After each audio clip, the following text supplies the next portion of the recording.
हाँ जी दोस्तों, तो नेक्स्ट और लास्ट चैप्टर आपका आता है चैप्टर नंबर 10 जो कि बात करेगा ऑडिट एंड ऑडिटर्स के ऊपर।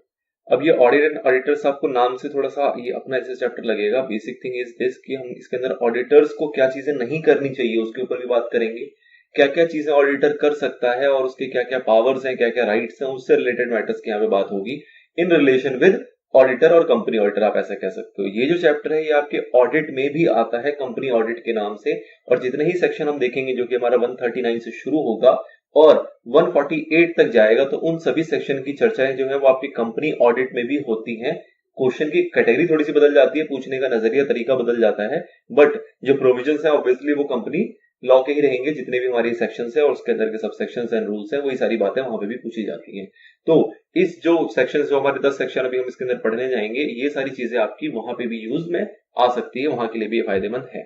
ठीक है, अब हम इसके अंदर बात करेंगे ऑडिटर एंड ऑडिटर्स की। तो बेसिकली क्या क्या चर्चाएं इसके अंदर होंगी, तो सबसे पहला पॉइंट आएगा आपका जो पहला सेक्शन है वो बात करेगा अपॉइंटमेंट से रिलेटेड।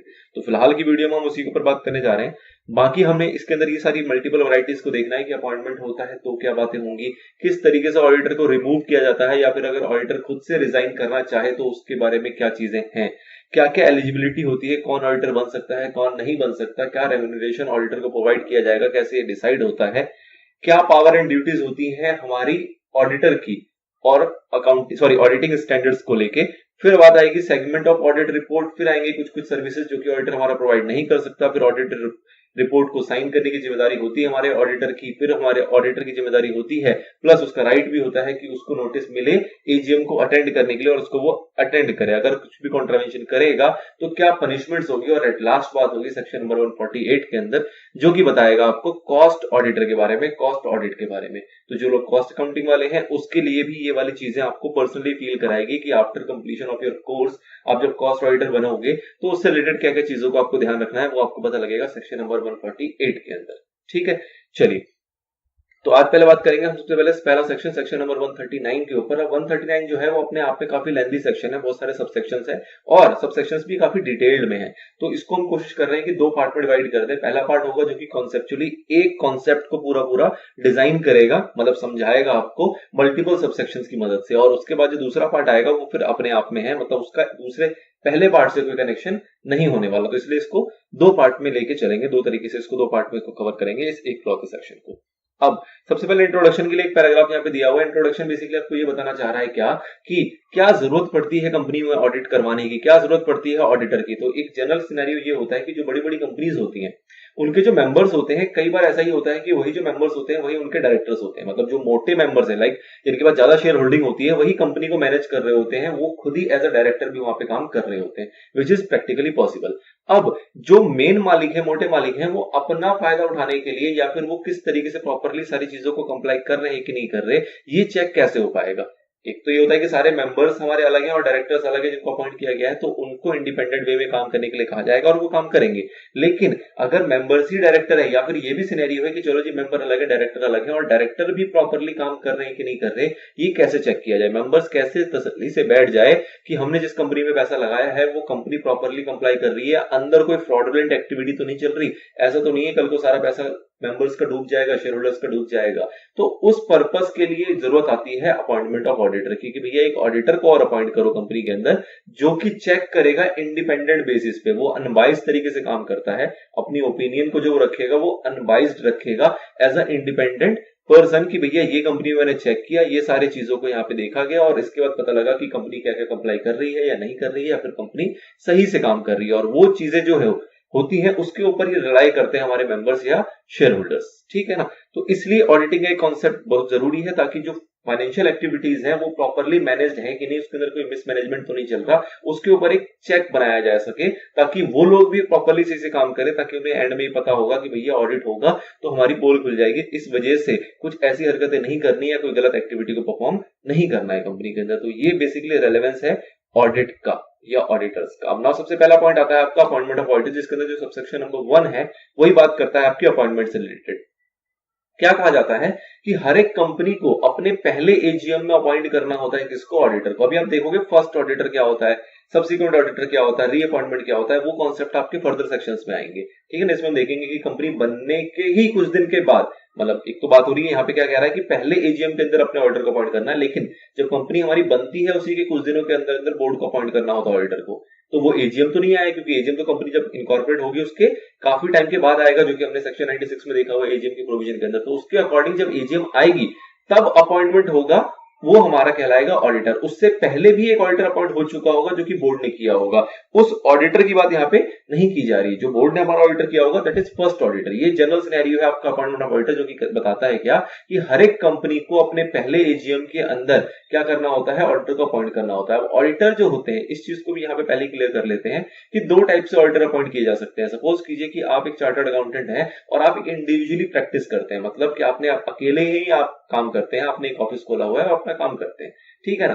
तो उस केस में आपको भी अपॉइंट किया जा सकता है एज अ ऑडिटर, कोई दिक्कत नहीं है। दूसरी बात आती है कि आपने पार्टनरशिप फर्म खोली हुई है। पार्टनरशिप फर्म का मतलब क्या हुआ कि आप भी हैं, आपके दो चार दोस्त भी हैं और दो चार और एसोसिएट है। कहने का मतलब है कुछ 2 4 6 8 10 कितने भी लोगों ने मिलके एक फर्म स्टैब्लिश की। उस फर्म को हमें रजिस्टर कराना होता है आईसीएआई के पास, जिससे कि हमें मिलता है एफआरएन, फॉर्म रजिस्ट्रेशन नंबर, और उस रजिस्ट्रेशन नंबर के बेसिस पर हम काम करते हैं। लाइक एक फॉर्म है जेपीएन एसोसिएट्स, वो रजिस्टर्ड है आईसीआई के पास, और उस फॉर्म के अंदर सपोज कीजिए 4 पार्टनर्स हैं जो कि चारों के चारों चार्टर्ड अकाउंटेंट्स हैं। तो इस तरीके के फॉर्म जो होते हैं वो भी ऑडिटिंग का काम करते हैं, और एक पूरे फॉर्म को भी अपॉइंट किया जा सकता है एज अ ऑडिटर। तो एज अ ऑडिटर हम इंडिविजुअल पर्सन, इंडिविजुअल ऑडिटर को भी अपॉइंट कर सकते हैं और एक चार्टर्ड अकाउंटेंट फॉर्म को भी अपॉइंट कर सकते हैं for the purpose of auditing, ठीक है। अच्छा, अब जो पहले एजीएम के अंदर ऑडिटर अपॉइंट किया जाएगा वो कितने सालों तक ऑडिटर रहेगा? तो ये कहा जाता है क्या कि जो पहले एजीएम में ऑडिटर अपॉइंट किया जाता है वो टिल 6th एजीएम की कंक्लूजन तक, मतलब पहली एजीएम के कंक्लूजन से वो अपॉइंटेड माना जाएगा और 6th एजीएम के कंक्लूजन तक वो हमारा ऑडिटर रहेगा एक कंपनी का। मतलब कहीं ना कहीं क्या हुआ कि 5 साल का एक टर्म है जिसके लिए अपॉइंट किया जाता है एक बार ही ऑडिटर को। अब इस चीज को जरा और समझो कि सपोज करो पहले एजीएम के कंक्लूजन में हमने एक ऑडिटर को अपॉइंट किया, तो क्या दूसरे साल जब एजीएम होगी तो क्या उसका अपॉइंटमेंट होगा? क्या तीसरे साल वाली एजीएम में अपॉइंटमेंट होगा? क्या चौथे साल वाली एजीएम में अपॉइंटमेंट होगा? या फिर सीधा 6th की कंक्लूजन में दोबारा रीअपॉइंटमेंट होगा? तो क्या कॉन्सेप्ट कह रहा है ये कि भैया अपॉइंटमेंट एक बार हो जाएगा for the period of 5 years, मतलब 5 साल के एक टर्म के लिए अपॉइंट कर दिया गया। अगले साल की एजीएम में उसके ऊपर रेटिफिकेशन होता है, अपॉइंटमेंट नहीं होता, रेटिफिकेशन होता है। रेटिफिकेशन का मतलब क्या है कि हाँ जी जो पिछले साल हमारा ऑडिटर था उसी को हम कंटिन्यू करते हैं अगले साल के लिए, उसी को कंटिन्यू करते हैं और अगले साल के लिए, उसी को कंटिन्यू करते हैं और अगले साल के लिए। इसको कहते हैं रेटिफिकेशन।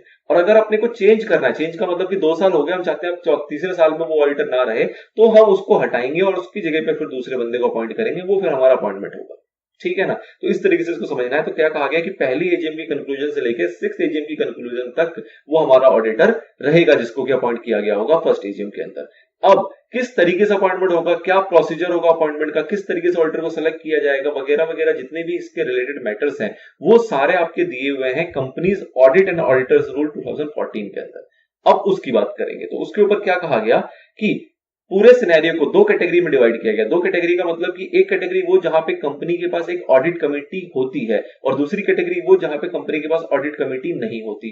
अब ये क्या टर्म है, तो पहले आपको समझना पड़ेगा। अब इसको जाने से पहले ऑडिट कमेटी क्या होता है तो उसके ऊपर यहाँ पे इन्होंने चर्चा दे दी है। क्या कह रहा है क्या कि सेक्शन नंबर 177 आता है एक, जो कि बात करेगा कि कुछ क्लास ऑफ कंपनीज के लिए मैंडेटरी होता है कि आप अपनी कंपनी के अंदर एक ऑडिट कमेटी बनाओ, ठीक है। तो कुछ क्लासेस, सभी कंपनी के लिए जरूरी नहीं है बट कुछ कंपनीज के लिए जरूरी होता है कि वो अपनी कंपनी के अंदर एक ऑडिट कमेटी को कॉन्स्टिट्यूट करें एज पर सेक्शन नंबर 177, ठीक है जी।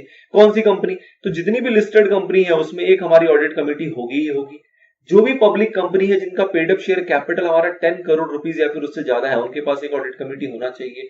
कोई भी पब्लिक कंपनी ऐसी है जिसका कि टर्नओवर जो है वो 100 करोड़ या फिर उससे ज्यादा है, उसके पास एक ऑडिट कमेटी होनी चाहिए। और कोई भी पब्लिक कंपनी जिसके जो लोन्स हैं, बोरोइंग्स हैं, डिवेंचर्स हैं, इन सबकी आउटस्टैंडिंग को अगर मिलाया जाएगा तो वो 50 करोड़ रुपीस या फिर उससे ज्यादा है, तो उस कंपनी के अंदर भी हमारे ऑडिट कमेटी होनी चाहिए। तो मतलब कहा गया कि कुछ कह लो कि बड़ी कंपनी जिसकी पेड अप ज्यादा हो, टर्नओवर ज्यादा हो या लोन्स ज्यादा हो या फिर वो कंपनी ऑलरेडी लिस्टेड हो, तो इन सिनेरियो में अब यहाँ पे पब्लिक कंपनी है, मतलब प्राइवेट कंपनी में ऑडिट कमेटी की कोई रिक्वायरमेंट नहीं है, तो वहां पे सारे काम बोर्ड करेगा। बट जहां पे ऑडिट कमेटी है वहां पे ऑडिट कमेटी के ऊपर एक लाइबिलिटी आती है। लाइबिलिटी क्या है कि ऑडिट या ऑडिटर से रिलेटेड सारे मैटर्स में उसकी दखल अंदाजी होगी, मतलब उसकी रिकमेंडेशन होगी, उसकी रिकमेंडेशन के बिहाफ पे ही जो बोर्ड है वो परफॉर्म करेगा, ठीक है। चलिए, तो अब ऑडिट कमेटी को हमें 177 को पूरा नहीं पढ़ना, बस हमने यहाँ पे देख लिया कि किन किन कंपनीज में जरूरत होती है ऑडिट कमेटी की होने की। तो आपको ये पता होनी चाहिए, लिमिट्स पता होनी चाहिए, ये आपसे सवाल में पूछा जा सकता है। ऑल्दो आपके जो सेक्शंस है वो 148 तक ही है, बट 177 का लिंकेज है, तो इसलिए इससे रिलेटेड सवाल आपके में आने की संभावनाएं हो सकते हैं। इवन तो आपके मॉड्यूल में भी गिवन है, तो इस वजह से आप इसको जरूर समझ के और याद करके चलेंगे। चलिए, तो अब दो कैटेगरी समझ में आई कि ऑडिट कमेटी है, ऑडिट कमेटी नहीं है। अगर कंपनी के पास ऑडिट कमेटी है, ऑडिट कमेटी उन्होंने कॉन्स्टिट्यूट किया हुआ है, तो उस केस में कॉम्पिटेंट अथॉरिटी कहलाती है कौन? हमारी ऑडिट कमेटी। और अगर ऑडिट कमेटी नहीं है तो उस केस में कॉम्पिटेंट अथॉरिटी कौन कहलाएगी? हमारे बोर्ड ऑफ डायरेक्टर्स। अब जो भी सिनेरियो रहा हो, द थिंग इज कि जो भी कॉम्पिटेंट अथॉरिटी है वो जब भी ऑडिटर को अपॉइंट करने जाएंगी, अपॉइंट करने की कोशिश करेंगी, वो हम प्रोसीजर और देखेंगे किस तरीके से होगा। द थिंग इज कि जो भी कॉम्पिटेंट अथॉरिटी है उसकी रिस्पॉन्सिबिलिटी है कि वो प्रॉपरली चेक करे क्वालिफिकेशन को, जैसे कि ऑडिटर प्रॉपरली क्वालिफाइड है कि नहीं, एलिजिबल है कि नहीं for the purpose of auditor, उसको भी चेक करना है, उसको कितना एक्सपीरियंस है, क्योंकि कंपनीज अलग अलग हो सकती है, उनके साइज एंड नेचर और ट्रांजैक्शंस अलग अलग हो सकते हैं। तो बेस्ड ऑन दैट क्या ये जो ऑडिटर है या ऑडिटर फर्म है वो क्या हमारी कंपनी ऑडिट कर सकती है, इस चीज की इवैल्यूएशन भी कौन करेगा? Either audit committee in case अगर है, अदरवाइज बोर्ड ऑफ डायरेक्टर, मतलब जो भी कॉम्पिटेंट अथॉरिटी है उसको ही इवैल्यूएट करना है कि जो एक्सपीरियंस एंड क्वालिफिकेशन है उस फर्म का या फिर उस इंडिविजुअल ऑडिटर का, वो हमारे लिए सफिशिएंट है या नहीं, हमारी कंपनीज के नेचर एंड साइज को देखते हुए। ठीक है जी, तो अपॉइंटमेंट से पहले इन चीज को वो कंसीडर करके चलेंगे। नाउ उन्हें यह भी ध्यान में रखना है, क्या ध्यान में रखना है कि क्या कोई पेंडिंग तो प्रोसीडिंग्स नहीं है। मतलब पेंडिंग प्रोसीडिंग्स का मतलब क्या हुआ कि कुछ ऑर्डर्स होते हैं, कुछ प्रोसीडिंग्स हो सकते हैं जो कि उस ऑडिटर के ऊपर चल रहे हो और वो भी पेंडिंग हो। मतलब कि सपोज करो कि ऑडिटर के ऊपर किसी ने कोई केस फाइल किया हो कि इन्होंने फ्रॉड में एक्टिविटी करी है, या कोई भी प्रॉपरली ऑडिट की कंप्लायंस नहीं करी, या फिर कोई भी इनका मिसकंडक्ट रहा है, उसके लिए एक केस फाइल हुआ जो कि अभी कोर्ट में या ट्राइब्यूनल के पास वो पेंडिंग चल रहा है। या फिर हमारे आईसीआई भी उसके ऊपर जो मेजरमेंट लेता है उसके पास ही पेंडिंग चल रहा है, मतलब अभी फाइनल डिसीजन नहीं आया कि हाँ जी ऑडिटर ही मिसकंडक्ट के लिए रिस्पॉन्सिबल है, और ना ही वो अभी तक क्लीन चिट हो गया, मतलब कि वो पेंडिंग है अभी। तो अगर कोई पेंडिंग होता है तो उसकी लिस्ट जो होती है ना, वो भी ऑडिटर प्रोवाइड करता है। किसको प्रोवाइड करता है? कंपनी को। जो कंपनी अपॉइंट करेगी ऑडिटर को, उसे कहती है कि भैया कोई पेंडिंग प्रोसीडिंग अगर चल रही है आपके against professional matter of conduct के रिगार्डिंग, तो वो आप हमें बताओ। तो उन चीजों को भी ऑडिटर से लेना और उसको प्रॉपरली चेक करना अपने बेसिस पे कि भैया हाँ ठीक है, कोई दिक्कत नहीं, फिलहाल इनको अपॉइंट कर लेना चाहिए, कल को देखी जाएगी क्या होगा। तो द थिंग इज कि उस बात को भी रिगार्ड में लेना जरूरी है, किसको? कॉम्पिटेंट अथॉरिटी को।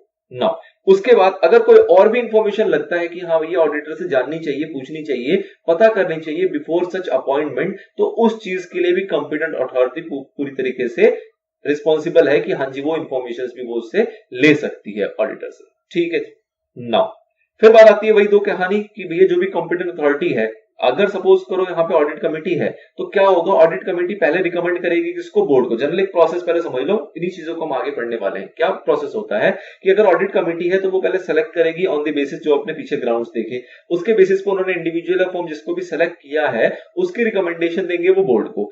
बोर्ड फिर उनकी रिकमेंडेशन को इवैल्यूएट करेगा, और अगर बोर्ड को सही लगता है कि हाँ जी जो रिकमेंडेशन हमारे पास ऑडिट कमेटी से आई है वो बिल्कुल परफेक्ट है, तो उसको वो फर्दर रिकमेंड करेगा हमारे एजीएम के अंदर। किसको? मेंबर्स को। मतलब एजीएम में उसको ले डाउन करेगा कि भैया ये रिकमेंडेशन ऑडिट कमेटी की और हमें भी लगता है कि ये बिल्कुल परफेक्ट है, आप बताइए क्या करना चाहिए। तो मेंबर के सामने पेश करेगा। अगर मेंबर की उसके ऊपर वोटिंग आ गई और ज्यादातर लोग जो हमारे होते हैं जो रेजोल्यूशन में पास करना होता है वो पास हो गया, तो अपॉइंटमेंट हो जाएगा। अब बात आती है कि वो कंपनी जहां पे ऑडिट कमेटी नहीं है, तो ऑडिट कमेटी नहीं है तो उस केस में ऑब्वियस सी बात है कि कोई रिकमेंडेशन तो आएगी नहीं, तो बोर्ड खुद ही से कंसीडर करेगा कि किसको अपॉइंट करना चाहिए, किसको नहीं करना चाहिए। और जो भी उसको लगता है कि हाँ जी ये फॉर्म इंडिविजुअल या फिर ये फॉर्म को अपॉइंट कर लेना चाहिए, उसको वो फर्दर रिकमेंड कर देगा किसको? मेंबर को इन एजीएम, और एजीएम में उसका डिसीजन हो जाएगा। तो कहने का मतलब क्या है कि ऑडिट कमेटी होगी तो आपको जो चेन है वो 3 लेयर का हो जाएगा।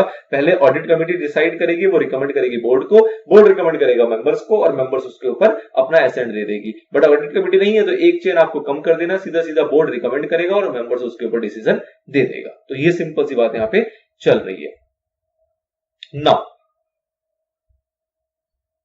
फिर बात आती है कि अगर सपोज करो कि ऑडिट कमेटी ने रिकमेंडेशन दिया बोर्ड को और बोर्ड को लगता है कि नहीं जी रिकमेंडेशन में कोई इशू है, वो डिसएग्री करता है रिकमेंडेशन से, तो ऑब्वियस सी बात है वो रेफर बैक करेगा ऑडिट कमेटी को। मतलब ऑडिट कमेटी ने रिकमेंडेशन दी बोर्ड को उसमें कोई दिक्कत लगी तो बोर्ड उसको वापस रिटर्न करेगा रिकमेंडेशन को, किसको, ऑडिट कमेटी को, और कहेगा कि ये रीजन है जिसकी वजह से आपका जो रिकमेंडेशन है वो सही नहीं है, वो मानने योग्य नहीं है, आप इसको दोबारा से रिकंसीडर करो।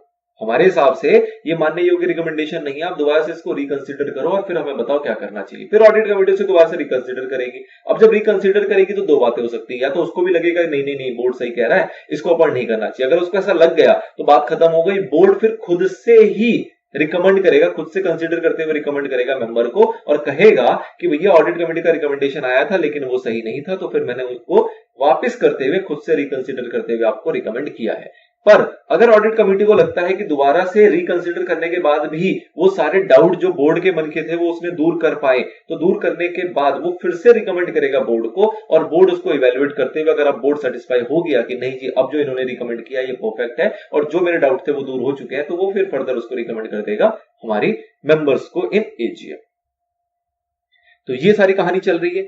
फिर बात आती है क्या कि जो अपॉइंटमेंट होगा, जो ऑडिटर को अपॉइंट किया जाएगा, तो भैया ऑडिटर को अपॉइंट करने से पहले उसे दो चीजें लेनी होती है। नंबर 1 लेना होता है कि रिटन कंसेंट। रिटन कंसेंट मतलब कि भैया उसको एज अ ऑडिटर अपॉइंट होने में कोई दिक्कत नहीं है, वो हर तरीके से राजी खुशी है, इस चीज का वो एक रिटन कंसेंट देगा। अलॉन्ग विद दैट एक वो देगा सर्टिफिकेट। अब सर्टिफिकेट जो देगा, सर्टिफिकेट में क्या क्या चीजें लिखी होनी चाहिए, तो सर्टिफिकेट जो देगा उसके अंदर आपको बेसिक चीजें लिखी होंगी जो बेसिक रिक्वायरमेंट होती है हमारी एक्ट की। पहला पॉइंट आता है उसके अंदर कि भैया उसके अंदर वो मेंशन करके देगा कि मैं जो हूं, चाहे मैं इंडिविजुअल हूं चाहे मेरा फर्म है, एज द केस में भी वो एलिजिबल है for the purpose of appointment और वो डिस्क्वालिफाइड नहीं है। मतलब कि वो एलिजिबल है, एलिजिबिलिटी प्रॉपर जो आपकी सेक्शन 141 के अंदर एलिजिबिलिटी आएगी उसके हिसाब से वो एलिजिबल भी है और वो डिस्क्वालिफाइड नहीं है एज पर दी चार्टर्ड अकाउंटेंट एक्ट। मतलब चार्टर्ड अकाउंटेंट एक्ट के हिसाब से कोई मिसकंडक्ट नहीं है, या उन्होंने मेंबरशिप होल्ड पे नहीं रखी हुई, या फिलहाल कैंसिल नहीं कर दी है, कुछ भी इस टाइप का सिनेरियो नहीं है, वो किसी भी तरीके से डिस्क्वालिफाइड नहीं है for the purpose of appointment under the act या फिर चार्टर्ड अकाउंटेंट एक्ट या फिर एनी अदर रूल्स। ठीक है जी। फिर बात आती है क्या कि जो प्रपोज्ड अपॉइंटमेंट है, मतलब जो अपॉइंटमेंट होने जा रही है, वो अपॉइंटमेंट जो होगी वो as per the term provided in the act है। मतलब कि जो भैया एक्ट के अंदर जो भी rules regulation terms and conditions लिखी गई हैं उसके अकॉर्डिंग ही अपॉइंटमेंट हो रहा है, उसके अंदर कोई भी वायलेशन नहीं किया जाएगा, इस चीज का भी सर्टिफिकेट में मेंशन होगा।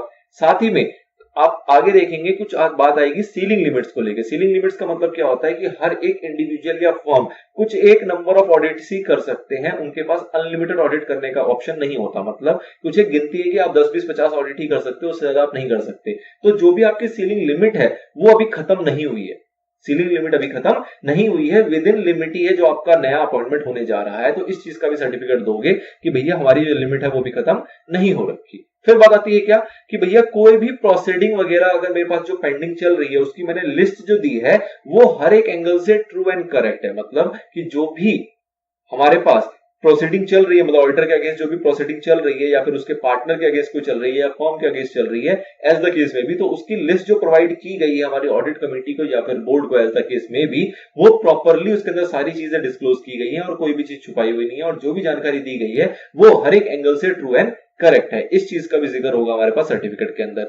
सर्टिफिकेट में साथ में ये भी जिक्र किया जाएगा कि जो आपका क्राइटेरिया है सेक्शन 141, ऑल्दो वो पीछे आ गया था, बट 141 जो बात करता है एलिजिबिलिटी, क्वालिफिकेशन, डिस्क्वालिफिकेशन के ऊपर, वो भी प्रॉपरली यहाँ पे सेटिस्फाई हो रहा है, उसके अंदर भी कोई वायलेशन किसी भी प्रकार की नहीं है। ठीक है जी, ये काम भी कर लिया हमने ऑडिटर से। फिर क्या होगा, अब जब सब कुछ हमने रिटन कंसेंट ले लिया, सर्टिफिकेट ले लिया, सब कुछ ले लिया, मेंबर ने अप्रूव कर दिया कि हाँ भैया इसको अपॉइंट कर देना है, तो उसके बाद फाइनली कम्युनिकेट किया जाएगा किसको, ऑडिटर को, कि हाँ जी तुम्हारी अपॉइंटमेंट कंफर्म की जाती है हमारी कंपनी के अंदर, तुम आज से हमारी कंपनी के ऑडिटर हुए आफ्टर एजीएम ऑब्वियसली।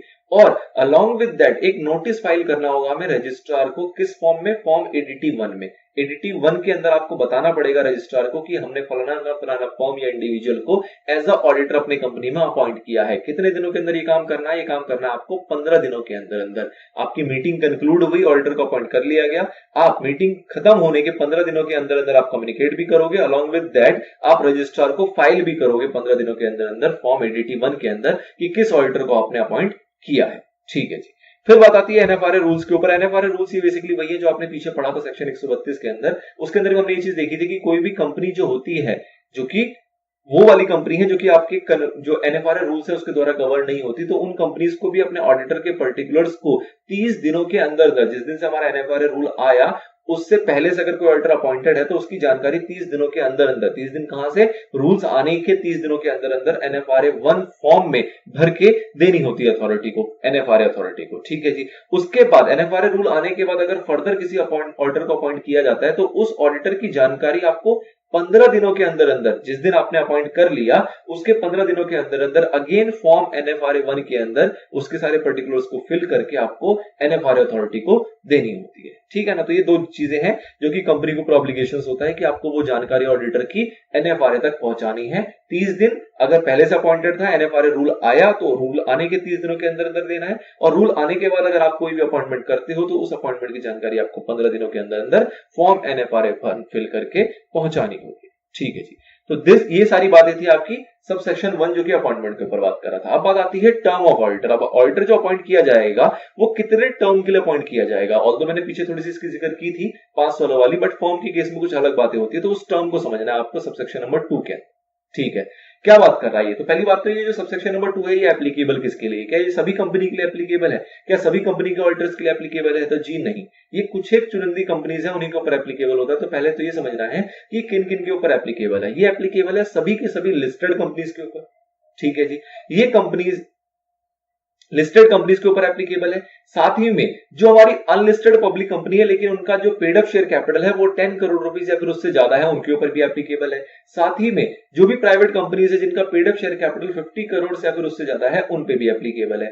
साथ ही में अगर ये पेड अप शेयर कैपिटल वाली थ्रेशोल्ड को कोई कंपनी पार नहीं भी करती है लेकिन कोई भी ऐसी कंपनी है जिनकी जो पब्लिक बोरोइंग है वो 50 करोड़ रुपीस या फिर उससे ज्यादा है, उस पे भी एप्लीकेबल है। तो बेसिकली 4 बातें बताई गई, सारी लिस्टेड कंपनी, सारी लिस्टेड कंपनी, फिर अनलिस्टेड पब्लिक कंपनी जहां पे पेड अप शेयर कैपिटल का रिस्ट्रिक्शन आया, फिर प्राइवेट कंपनी आई जहां पे पेड अप शेयर कैपिटल का रिस्ट्रिक्शन आया, और फिर चौथे पॉइंट में कह दिया गया कि भैया कोई और कंपनी लिस्टेड हो, अनलिस्टेड हो, प्राइवेट हो, पब्लिक हो, कोई भी कंपनी हो जिसकी की जो पब्लिक बोरोइंग है वो 50 करोड़ रुपीस या फिर उससे ज्यादा है, तो उसके ऊपर भी ये सबसेक्शन नंबर 2 जो है वो एप्लीकेबल होता है। ठीक है जी। किन के ऊपर नहीं लगता तो उसके लिए भी एक्सक्लूजन है कि आपका ओपीसी के ऊपर भी इसके ऊपर कोई प्रोविजन नहीं है, along with that small companies के ऊपर भी हमारा सबसेक्शन 2 जो है वो एप्लीकेबल नहीं होता। तो ये तो पहली बात आई कि किन के ऊपर ये लगता है, किन के ऊपर नहीं लगता। उसके बाद बात आती है कि क्या टेन्योर है, तो कहा गया कि जो इंडिविजुअल को अगर आप अपॉइंट करोगे एज अ ऑडिटर तो वो अपॉइंट किया जा सकता है मैक्सिमम एक टर्म के लिए जो कि होगा 5 सालों का, मतलब 1 term of 5 consecutive years. 5 consecutive years मतलब 5 लगातार साल। ठीक है ना। अच्छा जी, अगर फर्म को अपॉइंट करते हैं एज ऑडिटर तो उस केस में क्या है, तो उस केस में आपके पास प्रोविजन है कि आप 2 टर्म के लिए अपॉइंट कर सकते हो, वही 5 सालों के 2 टर्म, मतलब 5 कॉन्जिक्यूटिव ईयर्स के 2 टर्म, मतलब कुल मिलाकर आप कह सकते हो कि 10 साल के लिए अपॉइंट होगा। लेकिन ध्यान रखने वाली बात यहां पे क्या है, जैसे मैंने आपको पीछे क्लैरिफाई किया था कि आप एक साथ नहीं बोलोगे कि 1 साल 10 साल के लिए अपॉइंट किया जाएगा। मतलब क्या होगा, पहले बार जब अपॉइंट किया गया तो पहली बार अपॉइंट होगा, एक टर्म ही होगा जो कि 5 सालों का होगा in case of audit firm. उसके बाद फर्दर ईयर्स में क्या होगी, उसके ऊपर रेटिफिकेशन होगी। जब 5 साल कंप्लीट हो जाएंगे तो दोबारा से 5 साल के एक टर्म के लिए अगेन अपॉइंट किया जाएगा, ना कि रेटिफिकेशन किया जाएगा। मतलब पहली बार जब अपॉइंटमेंट होगा तो 5 साल का एक टर्म के लिए ही अपॉइंटमेंट होगा, चाहे वो इंडिविजुअल हो चाहे वो फर्म हो। लेकिन फर्म में कहा गया कि भैया एक टर्म आपका 5 इयर्स का कंप्लीट हो गया तो उसके बाद आप एक और टर्म के लिए अपॉइंट कर सकते हो, लेकिन वो अपॉइंटमेंट होगा ना कि रेटिफिकेशन होगा। चलिए, तो ये क्लैरिफिकेशन आ गई। इसके बाद बढ़ते हैं कूलिंग पीरियड के लिए। कूलिंग पीरियड बेसिकली क्या है, कूलिंग ऑफ पीरियड क्या है कि भैया इंडिविजुअल को एज ऑडिटर आपने अपॉइंट किया, उसने एक टर्म जो 5 सालों का था वो सर्व कर दिया, उसका वो टर्म कंप्लीट हो गया, तो उसके बाद वो अगले 5 सालों तक वो दोबारा उस कंपनी में अपॉइंट नहीं किया जा सकता। मतलब कि जिस कंपनी में उसका अपॉइंटमेंट था और वो 5 साल अपना कंप्लीट कर चुका, मतलब अपना टर्म कंप्लीट कर चुका है, तो दोबारा से उसकी री अपॉइंटमेंट नहीं हो सकती। कितने सालों तक नहीं हो सकती, अगले 5 सालों तक उस कंपनी में नहीं हो सकती। ऑडिट फर्म की बात करें तो उसने अपने 2 टर्म कंप्लीट कर लिए, 2 टर्म मतलब 5 साल का एक टर्म कंप्लीट किया, फिर 5 साल का एक टर्म कंप्लीट किया। 2 टर्म कंप्लीट करने के बाद अगेन वो फिर अगले 5 सालों तक वो दोबारा से उस कंपनी में, जिस कंपनी के उसके टर्म कंप्लीट हो चुके हैं, उसमें वो रीअपॉइंटमेंट नहीं किया जाएगा। चलिए, नाउ बात आती है एग्जांपल की। अब एग्जांपल क्या है वो देखते हैं। कह रहा है XYZ limited which is a listed company appoints Mr. Raghav as an auditor in its AGM dated 29 September 2016, Mr. Raghav will hold office of the auditor from the conclusion of this meeting up to the conclusion of 6th AGM, that is AGM to be held in the year of 2021. Now, as per subsection 2, Mr. Raghav shall not be reappointment as an auditor in XYZ Limited for further term of 5 years. That is, he cannot be appointed as an auditor up to year 2026. ठीक है जी, 2016 में appoint किया गया, 2021 तक रहेगा, कोई दिक्कत नहीं, लेकिन 2021 के बाद 2026 तक उसको दोबारा से अपॉइंट नहीं किया जा सकता, क्योंकि वो 5 साल का कूलिंग पीरियड में चला गया, क्योंकि ये एक इंडिविजुअल ऑडिटर था। अगला एग्जांपल आता जो कि बात करेगा फर्म के ऊपर। क्या कह रहा है, XYZ limited which is a listed company appoint करती है mister Raghav, messrs Raghav and associates as an audit firm. तो ये एक फॉर्म है, तो यहाँ पे आपके 2 पीरियड लग जाएंगे। In its AGM dated 29 September 2016, messrs Raghav and associates will hold office from the conclusion of this meeting up to the conclusion of 6th AGM to be held in the year 2021। तो पहली बार 16 से लेके 21 तक ही जाएगा, 16 से लेके 26 तक नहीं जाएगा, ध्यान रखना है। फिर now as per the subsection 2, messrs Raghav and associates can be appointed, दोबारा अपॉइंट किया जाएगा, ना कि रेटिफाई, दोबारा अपॉइंट किया जाएगा और reappointed as a auditor for 1 more term of 5 years, एक और टर्म के लिए अपॉइंट किया जा सकता है जो कि 5 consecutive years का होगा, that is up to year 2026। It shall not be reappointed, उसके बाद दोबारा से रीअपॉइंट नहीं किया जाता as a audit firm in XYZ limited for further term of 5 years, that is up to year 2031। मतलब उसके बाद के अगले 5 साल के लिए अपॉइंट नहीं किया जाएगा, 2 आपका ब्लॉक जो था, 2 जो टर्म था वो कंप्लीट हो गया। ठीक है, तो कहने का मतलब मैं बार बार फोकस कर रहा हूं कि एक ही बार आप 10 साल के लिए अपॉइंट नहीं कर सकते हो, आपको एक एक टर्म के साथ ही अपॉइंटमेंट करनी है। ठीक है जी। फिर बात आती है कॉमन पार्टनर का प्रोविजन। कॉमन पार्टनर का मतलब क्या हुआ कि सपोज कीजिए XYZ है और XYZ के अंदर जो Z है वो एक और A, B और Z करके पार्टनरशिप में भी पार्टनर है। मतलब एक पार्टनरशिप फॉर्म है जिसका नाम है XYZ और एक पार्टनरशिप फॉर्म है जिसका नाम है A, B एंड Z। ठीक है, 3 पार्टनर वहां भी, 3 पार्टनर वहां भी, लेकिन जो Z है, मतलब जो Z है हमारा, वो दोनों फॉर्म में पार्टनर है। तो इस केस में अगर XYZ का आपका जो टर्म है वो कंप्लीट हो गया तो ना ही A, B, Z भी जो होंगे वो उस कंपनी के ऑडिटर बन पाएंगे। मतलब कि अगर कॉमन पार्टनर का सिनेरियो होगा और वो कॉमन पार्टनर किसी भी फॉर्म में जहां भी पार्टनर होगा, अगर उसने किसी भी एक फॉर्म का टेन्योर कंप्लीट करवा दिया तो उससे रिलेटेड जितने भी और फॉर्म होंगे जहां जहां वो कॉमन पार्टनर होगा वो सारे भी इनएलिजिबल हो जाएंगे, मतलब वो एलिजिबिलिटी उनकी भी खत्म हो जाएगी for the purpose of appointment. ठीक है, चलिए नाउ इसके ऊपर भी एग्जांपल है। क्या कह रहा है, messrs Krishna and associate is an audit firm having 2 partners, namely Mr. Krishna and Mr. Shyam. Mr. Shyam is also a partner of another audit firm named Messrs. Kukreja and Associate। तो श्याम जो है वो दूसरे फॉर्म में भी हमारे auditor है। Messrs. Krishna and Associate was appointed as an auditor in the company Golden Smith Limited for 2 consecutive period of 5 years। ठीक है जी, 2 पीरियड के लिए 5 साल के लिए उनको अपॉइंट किया गया from the year 2016 से 2026 तक। Now if Golden Smith Limited wants to appoint Messrs. Kukreja and Associate as its audit firm, it cannot do so। अगर वो दूसरे फॉर्म को अपॉइंट करना चाहते हैं तो वो नहीं कर सकते। क्यों? क्योंकि because mister Shyam was the common partner between the both of the audit firm. जो मिस्टर श्याम है वो दोनों फर्म के पार्टनर हैं। This provision is only for 5 years। Obviously बात है, जो कूलिंग ऑफ पीरियड है वो कितने सालों का है, 5 साल का है, तो अप टू ईयर 2031 तक ये हमारा प्रोविजन रहेगा। After 5 years golden smith limited में appoint Kukreja and associate as is auditor. Kukreja and associate को भी कर सकते हैं और अलॉन्ग विद दैट जॉब की दूसरी सीए फॉर्म थी उसको भी अपॉइंट किया जा सकता है। मतलब किसी को भी अपॉइंट किया जा सकता है एक बार कूलिंग ऑफ पीरियड हमारा खत्म हो गया तो। ना अब एक बहुत इंपॉर्टेंट टर्म आता है यहाँ पे कूलिंग ऑफ पीरियड का, सॉरी ट्रांजिशनल पीरियड का। कूलिंग ऑफ के बाद जो नेक्स्ट इंपॉर्टेंट टर्म आता है वो आता है ट्रांजिशनल पीरियड का। होपफुली मैं इसके बाद आपको ब्रेक कर दूंगा और फिर जो रिमेनिंग पार्ट रह जाएगा उसको मैं कंटिन्यू करूंगा, लेकिन उसका बहुत अहम रोल है ट्रांजिशनल पीरियड का नेक्स्ट पार्ट में, तो इसको बहुत ध्यान से समझना है। क्या कह रहा है यहाँ पे, कह रहा है कि हर एक कंपनी को एक ट्रांजिशनल पीरियड दिया गया जो कि 3 सालों का है। अब इसका मतलब क्या हुआ कि सपोज कीजिए कि किसी भी कंपनी के अंदर कोई पहले से फर्म अपॉइंटेड थी और पहले ये रूल नहीं हुआ करता था 5 साल और 10 साल का। तो सपोज करो कि मेरी एक कंपनी है, उसके अंदर मैंने एक ऑडिटर फर्म को अपॉइंट किया हुआ था पिछले 12 सालों से। ठीक है जी, 12 साल से वो अपॉइंटेड थे। अब जब मेरी कंपनी के अंदर ये कंपनी एक्ट 2013 लग गया तो ऑब्वियस ही बात है मेरे को देखना पड़ेगा कि मैं उनको आगे और कितने पीरियड के लिए अपॉइंट कर सकता हूं। तो उसमें कहा गया क्या कि अगर कोई भी फर्म या इंडिविजुअल पहले से अपॉइंटेड है कई सालों के लिए, कितने भी पीरियड के लिए, तो स्टिल ये एक्ट जब आया उसके बाद जब कंपनी का पहला एजीएम होगा उसके बाद फर्दर इनको 3 साल और दे दिए गए कि आप 3 साल चाहो और तो उसी फर्म या उसी इंडिविजुअल से ऑडिट करवा लो, कोई बात नहीं है। लेकिन 3 साल के बाद जो भी इस सेक्शन और सब सेक्शन के जो भी प्रोविजंस हैं उसको कंपनी को फॉलो कर लेना है। ठीक है ना। तो मतलब क्या हुआ कि एक्ट आया, एक्ट आने के बाद पहला एजीएम होगा, उस पहले एजीएम के बाद फर्दर 3 साल का आपको और ट्रांजिशनल पीरियड दिया गया है। मतलब 3 साल की आपके पास छूट है, आप पुराने ऑडिटर से भी कंटिन्यू करवा सकते हैं। ठीक है। अब सपोज करो पुराना जो ऑडिटर है वो हमारे पास सिर्फ 1 साल से ही है, तो 1 साल से अगर वो ऑडिटर होगा 3 साल की छूट दे दी गई।